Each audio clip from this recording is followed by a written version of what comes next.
Hi everyone, welcome to Starlight Activation with Anthony, and I am Anthony. So you're at the right place. Um, I have some notes in my journal. That's something we're going to just talk about briefly. And this video really ties in perfectly with the one that was released just with it, or just this one will be released the day after that video.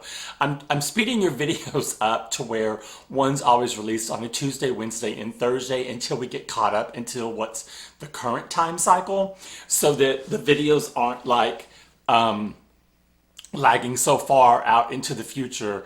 When something happens that I want to release it, I want to be able to get to you guys, right away about it. But so the last video was all about a reading, and I think I have the name of it right here. It was the dream resurrection that we went through, and at the very end, how I was crying. I wasn't crying because I was angry or upset or anything. I was crying because it was a dream that was over 20 years old, and that's why I call it dream resurrection, where it showed me with two children, and because it was a dream of mine to have children, and when that dream presented itself, I was like, I remember very distinctly, I was crying, and I was like, no, no, you can't do this to me. Not at this age in my life, and showing me something like this. And then it reflected back on what Molly had said in the last channeled message that we had gone through, where all your dreams are coming true. And I have seen that since. The same wording. All your dreams are coming true. And I thought, okay, I get it. So there is, and this is just a little blurb for this one. This was titled, this is another Molly reading, so that's Crossroad Meets the Ocean Rose. And what's coming towards you, you're going to love this. Now, this is an entire page. And I just put dots between all of them because this is the only way I could fit this on one page. I was transcribing. Literally, this is one page of channeled messages.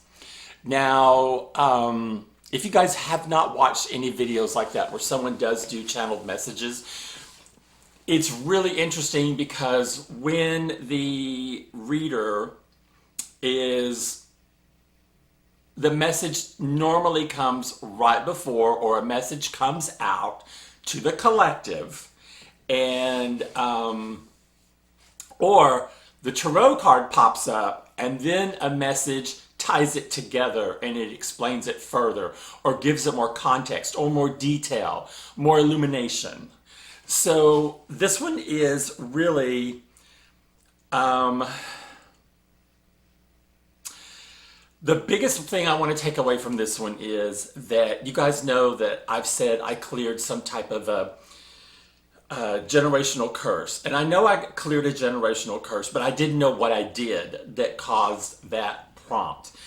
It came out completely in this reading. And as a matter of fact, along with that, in the very beginning, Molly says, confirmation on a generational curse. And I just literally jumped forward because I was just laying on the sofa. I jumped up. I went and grabbed my notebook. So I thought, okay, I know this is going to be big. Now, everything in here is really relevant. I just want to focus on, right at the beginning, the second thing she said was, ancestors, I call them ancestrals. So your ancestors are celebrating you. You have broken some sort of a cycle. Here's the part that really meant the most. I knew I had broken a cycle. I knew it was a curse. Via freeing yourself from something that made you feel trapped.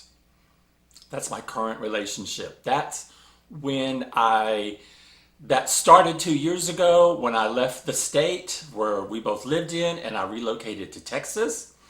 And then more recently, as of when I woke up spiritually on May 22nd of 2025. Right then at that time, I think maybe it was one day when I sent him a text message saying I called him. Yeah, I didn't send him a text. I called him. He never picks up the phone. And I left a message. And what was very interesting is I left a message that wouldn't be normal for me to leave a message. I mean, by that I mean I was using divine intervention guided my language. I got to the point of getting everything I needed to get out in that message before his voicemail timed out. I mean, literally down to the second, and then it ended. And so I thought, oh, thank God.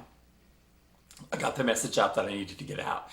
And then it was within 2 to 3 hours when he listened to it that he did call me back. And we did have a conversation about it. And he was in shock. I mean, he literally was in shock. I could tell he was in shock. And he was backpedaling, trying to think of anything to keep me attached. And because I was still at that time, weeks prior to this happening, to this event, I was planning on him coming to Texas. And we rarely communicate, but one of the times we did communicate, we were actually physically on the phone. And I was sending him photos of where I live. And I was like, you may want to plan a visit here because I have an aquascaping channel that has just taken control of my life and I love it. It's my passion, but it's everywhere. So there's not much space here. Sent him a photo and it had this sofa in it. And his reply was, oh, is that where I'm going to be sleeping? And it hit me like a ton of bricks. He has no intention of being a husband ever. Ever. He just wants a place to stay. And that just fueled my independence and separation from him. So getting confirmation about that relationship, I will call it, it felt like I was in, my parents were the ultimate DIYers, and they were a product of the Great Depression. And so we did everything. I mean, we never hired anyone for anything. And I remember one summer, we had a little shop and we had to retar the roof. And my parents were up there retarring the roof. And I remember getting, I think it was something stuck in the roof. And my mom had to come over and help. I want to say it was a shoe. I don't know. It might have been my shoes. And help me get out. And I remember that feeling. That's what it was like. It was being stuck. It was like being stuck in tar and you can't move. It's like you're forced to stay there and take the abuse, whatever the abuse is happening. It's just pushed on top. It's just pushed on you, and you don't have a choice. You're defenseless. That's what it felt like. So in a little more confirmation, it says after whatever I left made me feel trapped, that you broke free. You've gone through a transformation, breaking your lineage and freeing from a generational curse or cycle. And the ultimate wish fulfillment is coming forward. Okay, so she literally used language that she was channeling, freeing from a generational curse or cycle. And I had been asking confirmation on what it was that I did that broke this curse. And I've had messages before that said not to blame myself for the ultimate failure of my relationship, my marriage. And for those of you who don't know, it was always my dream to get married. But being gay, we didn't have the protection until years later. So this was my shining moment was to get married and have a legit husband.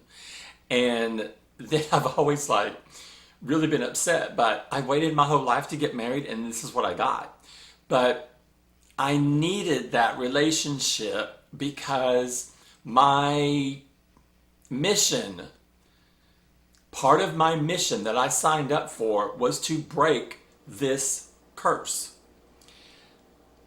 The relationship was my test, and it took me literally 6 years. I exhausted everything over 6 years to quit trying to reinvent a new way of making this person happy and quit giving away all of my energy to this person and to this relationship when I was getting nothing back. Nothing. This was breadcrumbs at best. There was nothing there. And I've said many, many times on videos, the person I dated and the person that married and moved in were two different people. But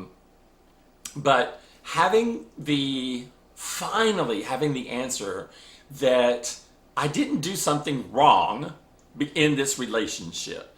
This relationship was there. It was there from the beginning. It was in my timeline, and it could not be avoided. It needed to happen because the generational curse I broke is over 400 years old and fully documented online. So for anyone that wants to doubt, the curse is documented. And I put out a video where you guys, I explained what had happened to me after I knew I broke the curse. I went in and I wanted to heal the land because when I saw actual photos of the land, it was amazing. There was a blogger that travels and went to my ancestral land, and my impression of the land is it was dead. That's the emotion that came through. And so I felt compelled to go into a prayer meditation where I astro traveled. I was on the land. I healed the land with my light, with the divine, and with Gaia. And then ultimately, during this healing process, the earth itself started bringing the light up from the earth, I was the conduit, basically. So the divine is hovering above me. I'm standing on the ground. Now the ground is bringing up light, and I'm encased in the infinity symbol, which is, the 8. But instead of the 8 being, laying down, it was vertical, and it encompassed all of me. It's almost like the vision I had and this comes up a lot of times in readings about how your angels are surrounding you. I've had visions third eye visions, where I'm standing up and my light is super, super bright, and I know that. But when I'm elevated, or when I'm really standing firmly in my power, my light gets even brighter. And my angels are surrounding me in a circle, and it's wingtip to wingtip. I can see it from a third eye vision to where I'm there, but they tower over me.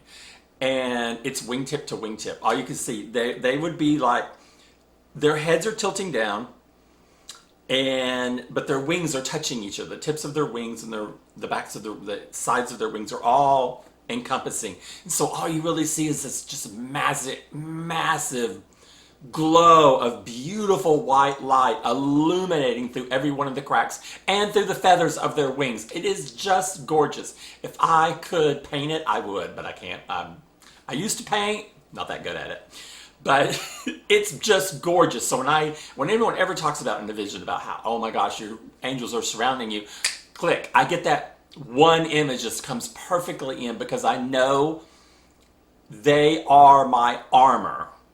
They are the ones that protect me. And there are many, because I know that in my soul's timeline, talking about not me the physical, in this timeline, my soul's timeline, I'm very, very old soul, and I have been a guide before, and I know my angels. I know everyone that works with me. We all know each other. We have been around for a very, very, very long time. And so I feel very comforted. And I've talked before about you guys about how I felt a kinship with Archangel Michael. I know Michael. And it's just, So that feeling when I was astral planing onto the land, I knew then that I had healed the land and the land started to bloom white flowers. I knew that it was okay. The interesting thing is I had a vision after that I didn't share, but I'll share it now. I will make a trip there and I will take my niece. And it's oddly, I told my niece this story just 2 days ago and she goes, I would love to go there. And I said, you will, I've seen it. And my family just, you know, they don't know what to think sometimes about the things I say. And I was like, yeah, we'll be there because I've seen us. We're going to travel there. And I said, I just want to be there. I just want to touch the land. I want to walk on the land. That's our ancestral land. And so the beautiful part of getting the confirmation from Molly is now I can finally rest assured that I didn't do something wrong or bad or stupid or whatever for the marriage portion. That was divine timing. I needed to pass through that test. And it took me as long as it needed to take me. And so now that we can progress and go forward. The whole point today is I woke up. Okay, so I did some grounding work today where I went outside and I laid out. And you know when you close your eyes and you look at the sun, you can always kind of see color. I saw every color of the rainbow except green, and I actually made a comment about it. When I made the comment, at this point I'm sitting up because I was laying down on my back, totally relaxed with my hands on the earth and doing my grounding work with Gaia and my guides. And so as I'm sitting up and I've got my palms out and I'm like, okay, well, I saw every color. I saw red, orange, yellow. The last color that came through was blue. I said, well, I saw every color of the rainbow except green. And then this happened. Then I started seeing this pulse of color pulsating, like changing shades right in the middle of my eye, right in the middle. And my eyes are closed, but I could see this pulsating. And I just said, what is this? I don't know what it was. It was just something that happened that I like to document and tell you guys. I don't hold anything back from you guys, good or bad, whatever. And it made me think that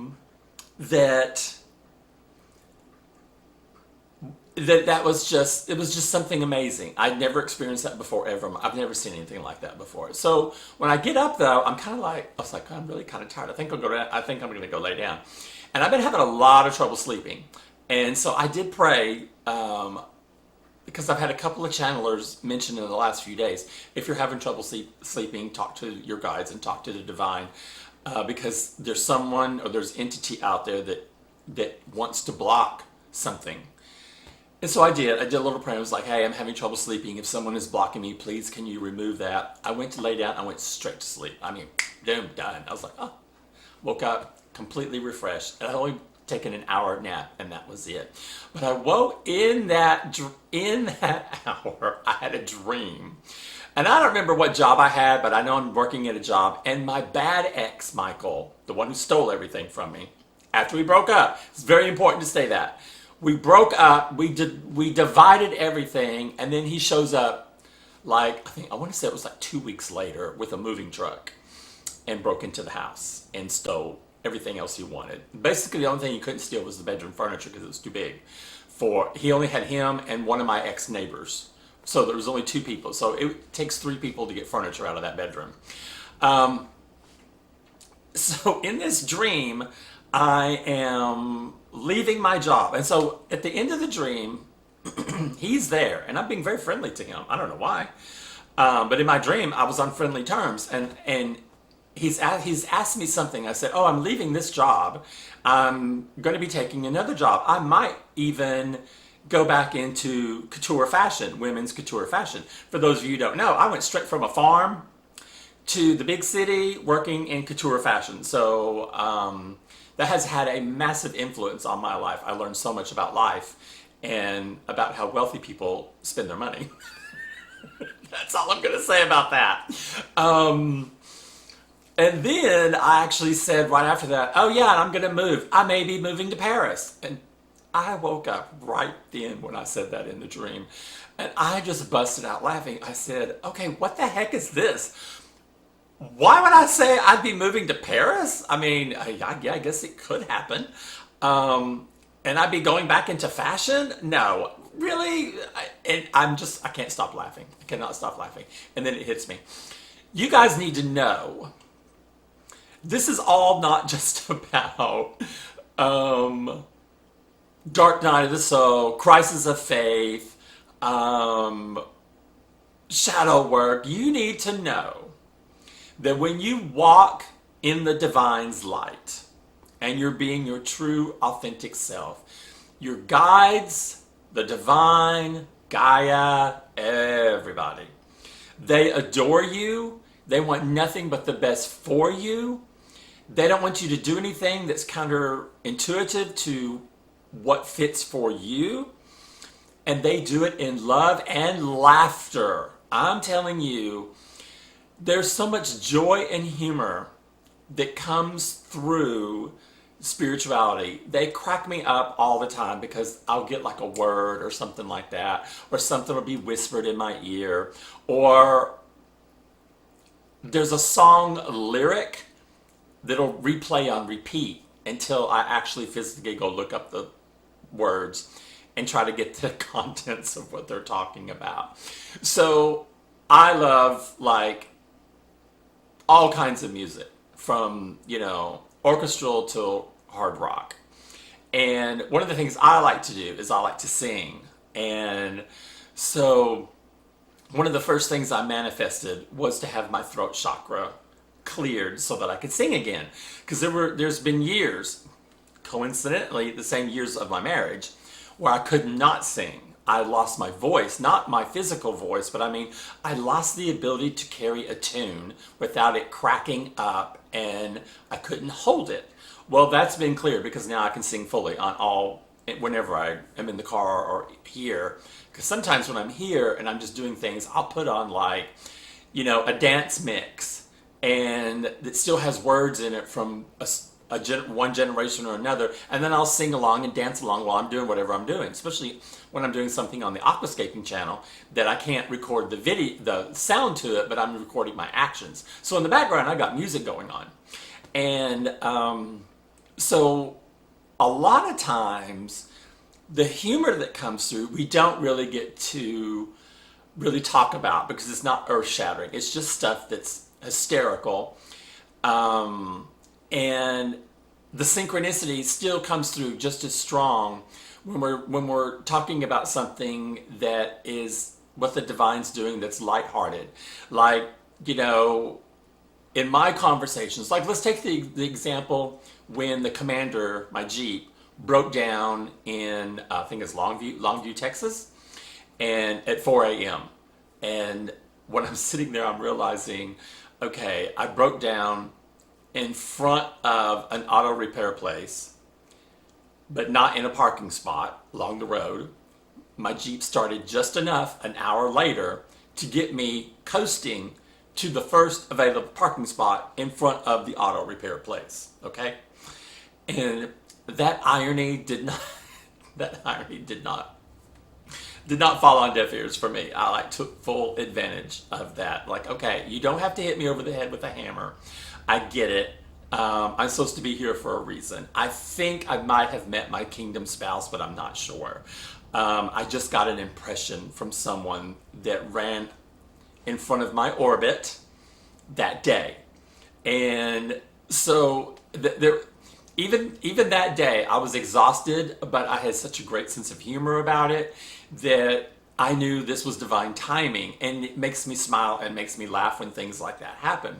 And so there's things like that I do when I'm a flight attendant, and when I'm at work as a flight attendant, I'm always smiling. I'm always doing something. I let my sense of humor come through. I call the airplane aisle my stage. That's my comedy stage, because when I'm out there, I am literally using my gifts to make my passengers feel better. So I like to say I harass my passengers. I watch what they're doing and then I immediately, jump on it. Like when, okay, give me an example. When we had flights where I was working just strictly international, and this is like years ago, we had to go through and hand out forms on the plane. And part of the forms were for the new country we were coming into, the country we were coming into. And you had to know on some of them, were they legally traveling together? Meaning, was it a marriage? Was it a parent-child? They wanted to know this on some of the forms. So I would go through, and if two people were together, and I would always say, okay, are you guys legal or, whatever. And I developed this routine. I would say, you guys legal or you just meet and you decide to go somewhere together? And that always got people, to start laughing. And then inadvertently, it would always come out. Usually the female, if it was a male-female couple, usually the female would say, yeah, we're together. We're not married though. And it would start this whole other dialogue that I just always had so much fun with. So there was one flight where I had 3 sets of couples that were 7 years together and 2 that were 10 years together with no marriage. And I always would say, okay, I'll come back to you. Let me finish what I'm doing. We're going to come back and we're going to talk about why this is going on now for 10 years and someone can't make their mind up. And the plane would just love it. I mean, it's truly, I'm in my element. I'm having fun with my passengers, and the passengers just feed me that energy. So the first one I ran into was 10 years, and she was like, I don't know why I've never been asked. So I was like, okay. And I'm continuing on. The next one it happened to be another 10 years.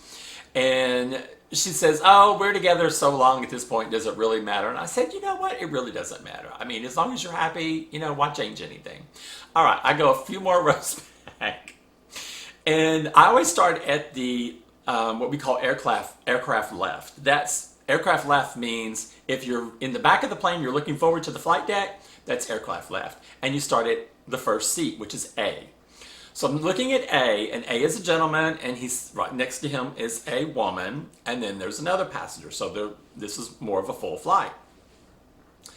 And so I acknowledge that they're together, and he said yes, and then she pipes up. It was hysterical. She goes, 7 years, I've never been asked, and I am not waiting 10. Oh my God, I was trying to control it, but she got me. I mean, she really just, her energy just came through so strong that she was really frustrated. And I really didn't have a reply. I just said, oh my gosh, let me finish. I'll be right back. So she wasn't letting it go, because then I asked the next person, and then I was on to the next set of rules. She goes, yeah, I just don't know what. And I'm like, well, okay, and well, maybe, it's just timing or what? No, okay, no, she wasn't happy. And that's when, okay, so I'm still standing there in my same spot, which is on their row, and he stands up, and he looks directly at me. He has this look like, what the, And I'm literally thinking in my head, oh my God, my sense of humor has gone way too far this time. He is going to get up and he's going to be pissed. So he gets up, he comes into the aisle right next to me and looks me dead on and gets down on his knee, faces his passenger he's traveling with, pulls a ring out of his front pocket and asks her to marry him on the flight right then. She's screaming, crying, screaming. Her makeup is all running. Her mascara is all running. The back of the plane, they are all clapping and cheering. The front of the plane, they think we're having an emergency up there because it's so loud in the back of the plane. Everyone's turned around to see what's happening in the back of the plane. Oh my God, I started crying because it was such a joyous moment.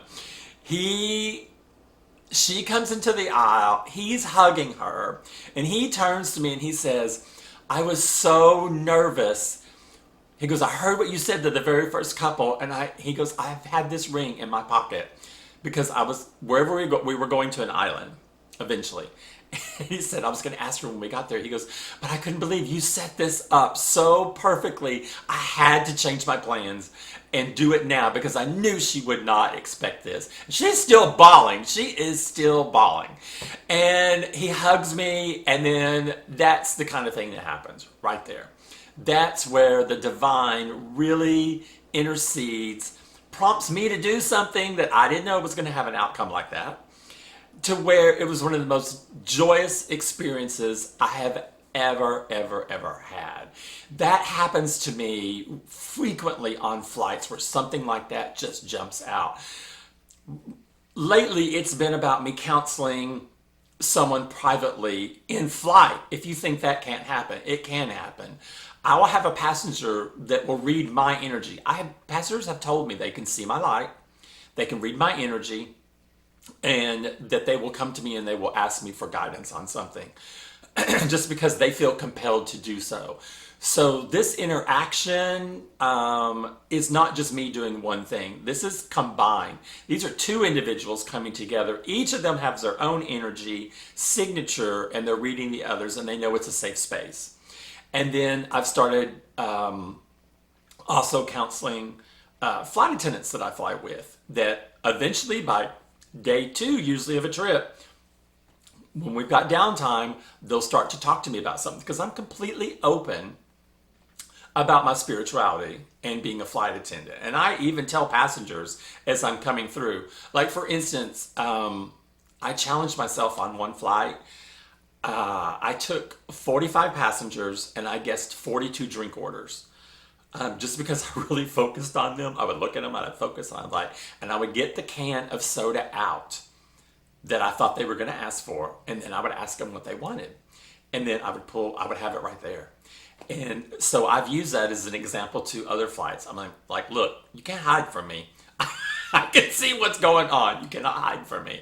So I use it as a massive tool to create a family home environment as much as possible, like a positive family home environment on a flight with a bunch of strangers, almost 300 strangers, to where I make them feel a little bit better about sitting in the fact that they're crammed in there, and you don't know who you're sitting next to most of the time, and it's uncomfortable, and the flight's noisy, there's turbulence, a lot of people get nervous, and I just try to be there as a buffer, to try and help them. But there's another story I wanted to share with you that was really beautiful. So it was a flight where we're on a bigger plane. It's on the Airbus. And so I'm out in the aisle during boarding. Normally I work in the back, in the galley, because I like to make sure that we have a nice, efficient galley setup. This one, I was working in the aisle, and I am always watching my passengers as they're coming down, looking at everyone for clues. And I see this woman, very well dressed, put together.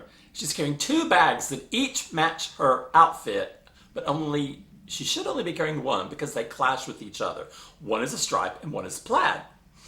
So as she comes forward, I tap her on the arm and I say, "What's up with this? What's up with these 2 bags here?"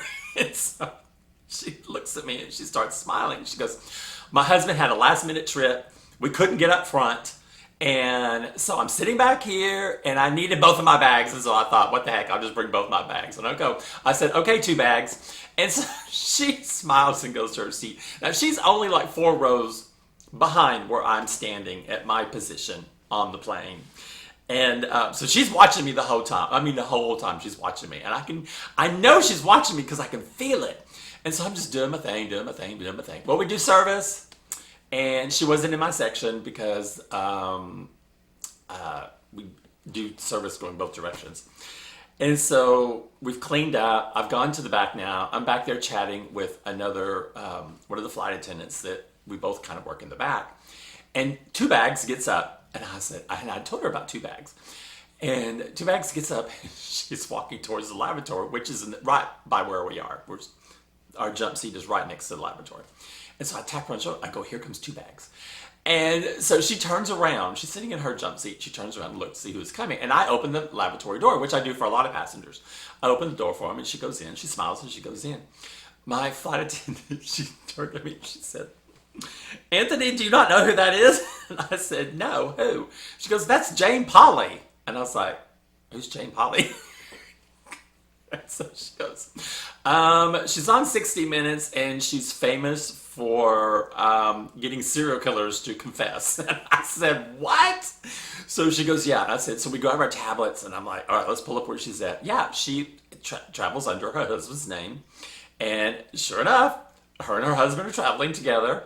So I said right then, I was like, okay, well, I can't let her go now. Now I got to harass her about sitting in the back of the plane.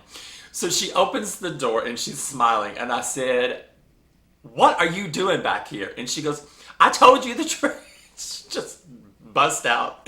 I told you the truth. I'm on a business trip and we couldn't get up in first class. And I said, oh my gosh.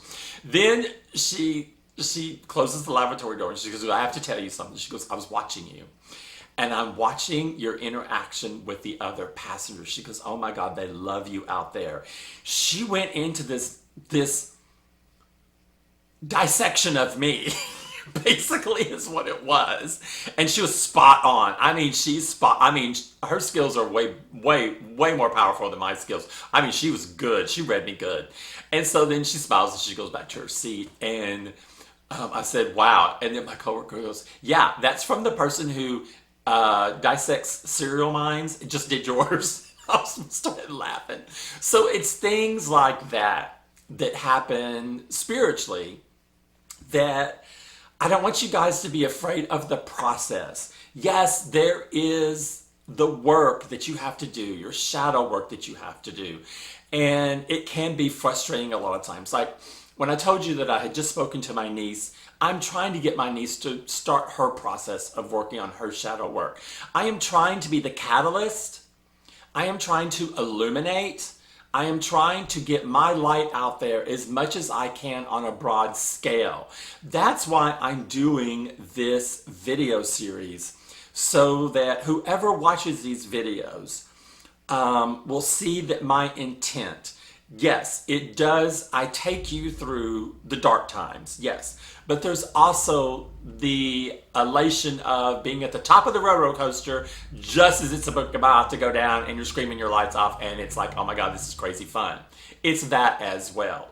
That is what living your authentic life with spirit means. And for me, it means standing in my light, because I am a light worker. Standing in my light, my own light, my light that's of the divine, that connects everything on this planet with the universe. That one light goes everywhere. There is no place the light does not go.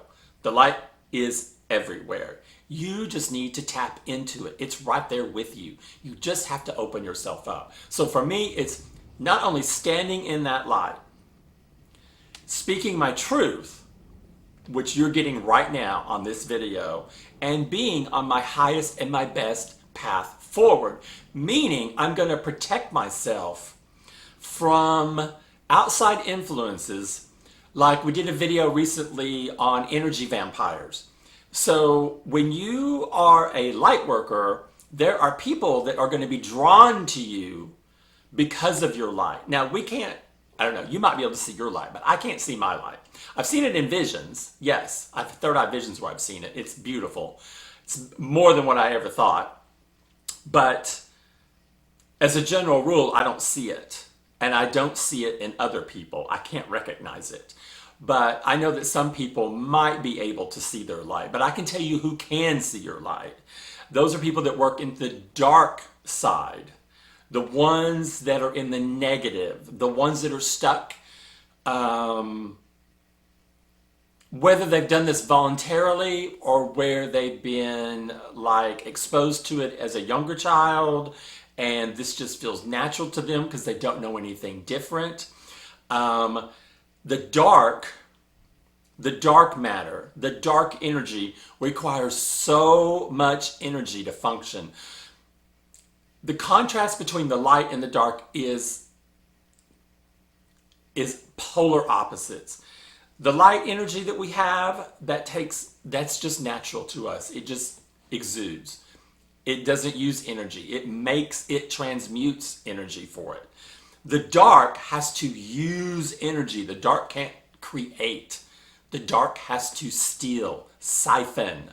So when you're a light worker, you have to be very cognizant of the fact that you may have people in your orbit. It could be family members, it could be your best friend, it could be associates you work with that want to pull from your light. So there is a very, very strong reason for you to kind of look at your surroundings and who are around you, who drains you and who uplifts you. You will know this yourself. You do not need any help figuring this out. You will know automatically once you start down your path. And so my job here is to help elevate humanity. And by doing this on a scale, whether this channel is going to be the ultimate conduit for that, or whether there is a job offer coming forward where I can use either this skill or my aquascaping skill, because I do that channel in the light 1000%. Matter of fact, aquascaping was given to me first by the divine before this channel was. Because this channel took a lot of education to get up to speed on how to do something, whereas this is me just simply telling you about the process. So the whole point here is not to fear this. This is beautiful. This is love. This is pure energy.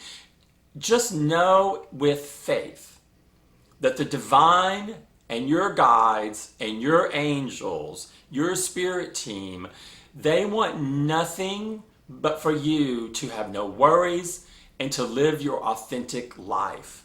So to get to that stage, though, you must do the work. You must do the shadow work. You must protect yourself. So again, like always, if you have any questions, please let me know, and I'll be happy to answer anything. But until the next video, or maybe you're going to see me up in the skies, you'll be one of my passengers and I can make fun of you. Could happen. I'm wishing you guys nothing but light and love, and have a beautiful day.